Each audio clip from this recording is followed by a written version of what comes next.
উত্তরবঙ্গে বিজেপির নাকি জায়গা বাড়ছে, বিজেপির জায়গাকে কমানোর জন্য তখন বঙ্গভূষণের দরকার ছিল, এইসব ভণ্ডদের সব মার্কেট আনার দরকার ছিল, তাই তখন তাকে ভূষণ দেওয়া ছিল। কী কারণে মমতা ব্যানার্জি বলতে পারবে কী কারণে তাকে বঙ্গভূষণ দিয়েছিল? কি কি গুণাবলীর জন্য তাকে বঙ্গভূষণ দেওয়া হয়েছিল? তার গুণাবলীর মধ্যে একটা, সে বাংলাকে ভাগ করতে চেয়েছিল, এই তার গুণাবলী।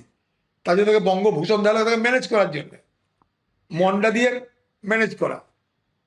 আজকে তাদের মুখে মানা নেই সব কথা।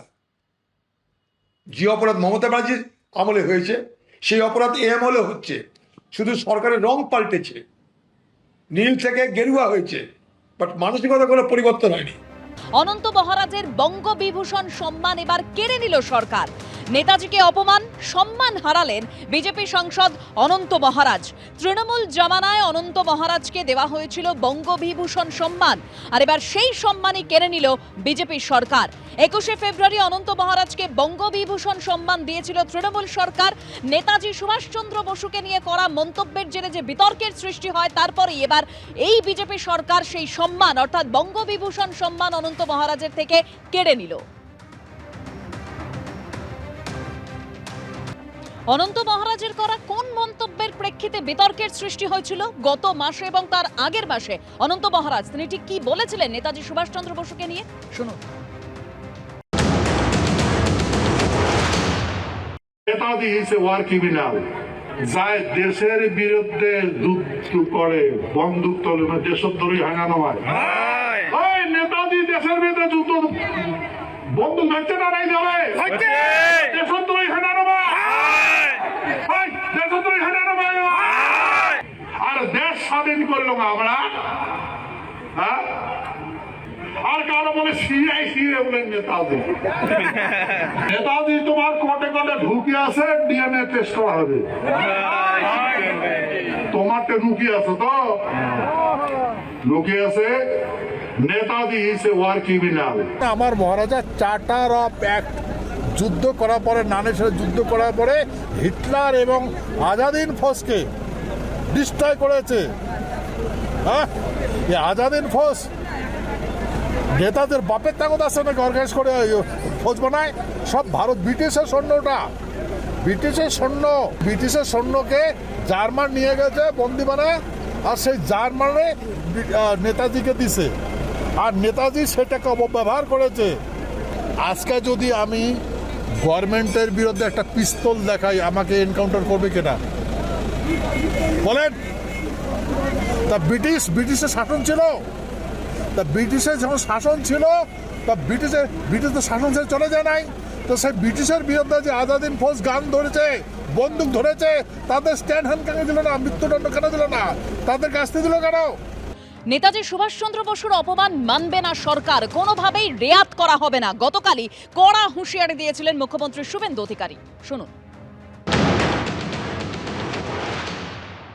সাইবার সেলকে ইনস্ট্রাকশন দিচ্ছি, যেখানে অভিযোগ আমরা পেয়েছি ভারতীয় ন্যায় সংহিতা অনুযায়ী সেকশনে কেস হবে। ফেসবুককে এবং সোশ্যাল মিডিয়ার যে প্ল্যাটফর্ম আছে, তার যে সিস্টেম আছে, সেটাকে আমরা রাজ্য সরকারের পক্ষ থেকে সোশ্যাল মিডিয়া প্ল্যাটফর্মেও তাদের বিরুদ্ধে ব্যবস্থা নেওয়ার জন্য লেখার ব্যবস্থা করছি, এবং নির্দিষ্ট ধারাতে গ্রেপ্তারিয়া শুরু করার জন্য পুলিশকে নির্দেশ দেওয়া হচ্ছে। আপনারা অবিলম্বে ক্ষমা চেয়ে পোস্ট করুন, নিজেদের পোস্ট ডিলিট করুন। ডিলিট করে দিলেও যে ছাড় পাবেন তা নয়, নির্দিষ্ট সেকশনে পুলিশ ব্যবস্থা নেবে।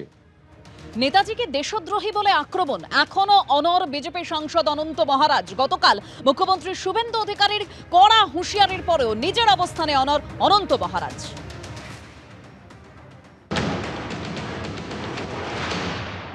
আমাদের মাননীয় মুখ্যমন্ত্রী ভালো কথা বলেছেন, ল অ্যান্ড অর্ডার সবার জন্য প্রযোজ্য, এটা আইন সর্বোপরি। আমি একজন আইন প্রণয়তা আছি, আমি এটা অস্বীকার করবো কি করে?